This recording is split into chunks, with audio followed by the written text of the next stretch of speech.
At this time, the nodes are lined up with the sun.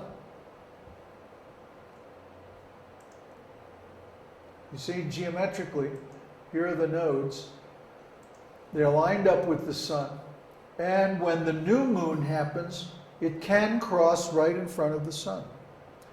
When the full moon happens, it can go right through the Earth's shadow. This is the situation here. Here's the sun on this side, here's the new moon, and the shadow of the moon causing a solar eclipse on the Earth. Or when the full moon goes through the shadow of the Earth, then it's going to make an eclipse there. Of course, this is not shown to scale. Actually, the moon is much farther away from the Earth than appears on this drawing.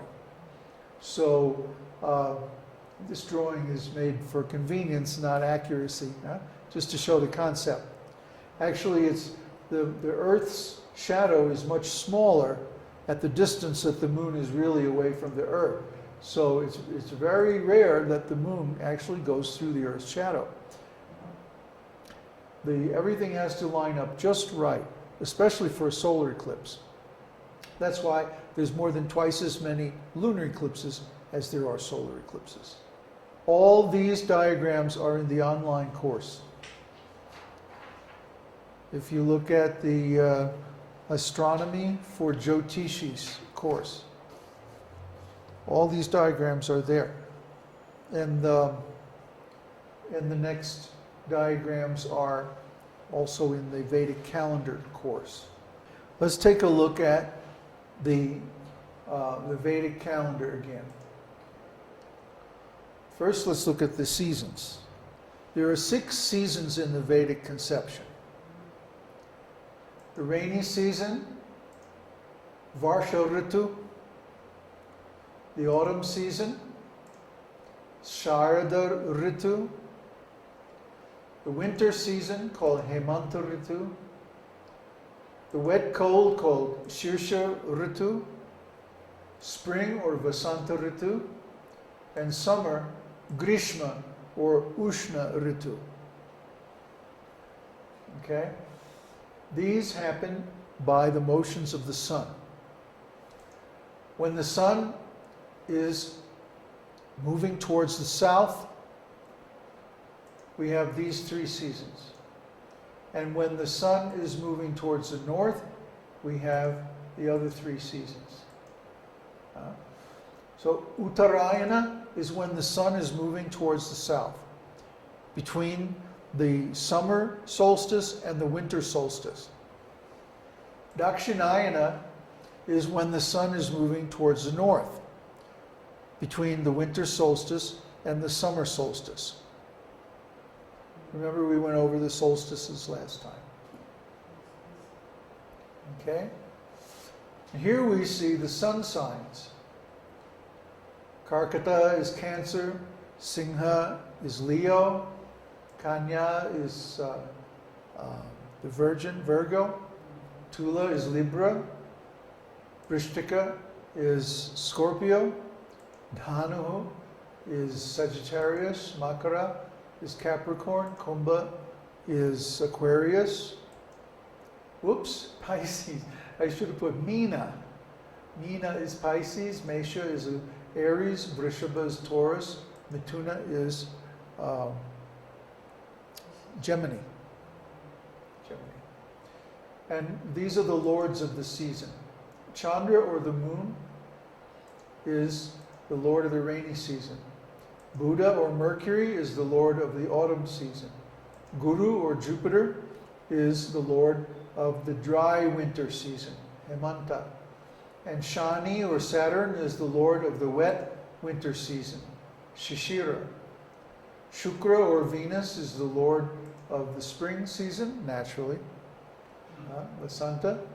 And Mars, Mangal and Surya, Mars and the sun, are the lords of the summer season, the hot season. And similarly, the lord of each sun sign is the lord of those particular months. And those lordships are used for different purposes. This chart is also in the Panchanga course, which is part of the Vedic Calendar course. Remember we talked about the titis. What is a titi? It means 1/30th of the moon's orbit around the earth from new moon to full moon, or full moon to new moon. Remember the pakshas? Shukla paksha, or the waxing moon, the bright fortnight, and Krishna paksha, or the waning moon, the dark fortnight. Each paksha has 15 titis. Okay? And they start with, see, Amavasya is the new moon, and Purnima is the full moon.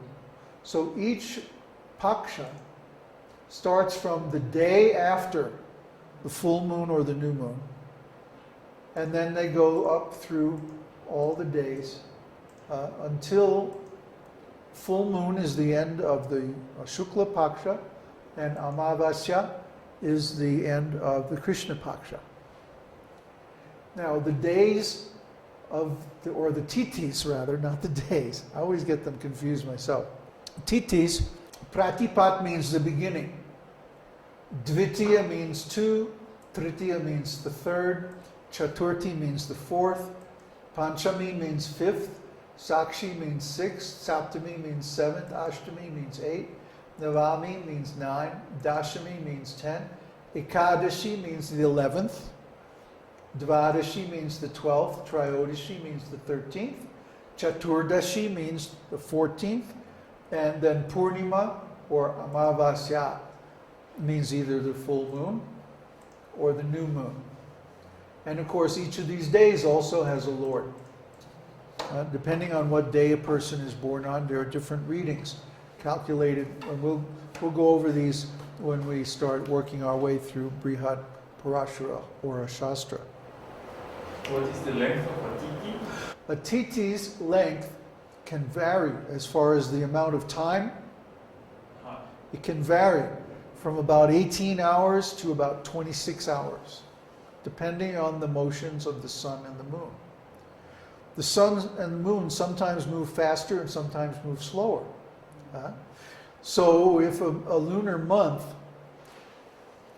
remember what a lunar month, how we define a lunar month? There's different kinds of lunar months. The kind of month we're talking about now is from new moon to new moon. Synodic month. Synodic month. So if you take a synodic month, you divide it into 30 equal segments. Each one is a titi. Not equal in time, but equal in angles. Equal in angles. If you divide a circle, 360 degrees, into 30 equal segments, how many degrees is each segment? So 12 degrees. Every time the moon moves 12 degrees, that's a new titi. So the time interval of a titi can vary depending on how fast the moon is moving, how fast the sun is moving. Because the angle, that 12-degree angle, is measured between the moon and the sun. Here at new moon, the angle between the moon and the sun is 0. And that's when we start measuring, that's our first titi, Amavasya. New moon. So then the next 12 degrees is Pratipat. The next is Dvitiya, then Tritiya, and so forth. This is an astrological, titis are an astrological concept. Means the titi that's running at sunrise is the titi of the day. Like we say, today is Ekadashi. What does that mean? That means that it's Ekadashi titi at the moment of sunrise. From whatever place on earth we are standing, That's why Ekadashi is sometimes different days on different parts of the planet. Because according to their view, from their local position, the sun rises at a different titi, during a different titi. The titis are the days, so-called, from the motion of the moon. And what about the days of the motion of the sun? Those are called varas. Varas. There's 7 varas. Ravi Vara, Chandra Vara, Mangal Vara, Buddha Vara, Guru Vara, Shukra Vara, and Shani Vara. And these were current, actually, up until the Roman days. Saturday, Saturn means Saturn's day. Shani is Saturn. So Saturday is Saturn's day. Yeah. Moon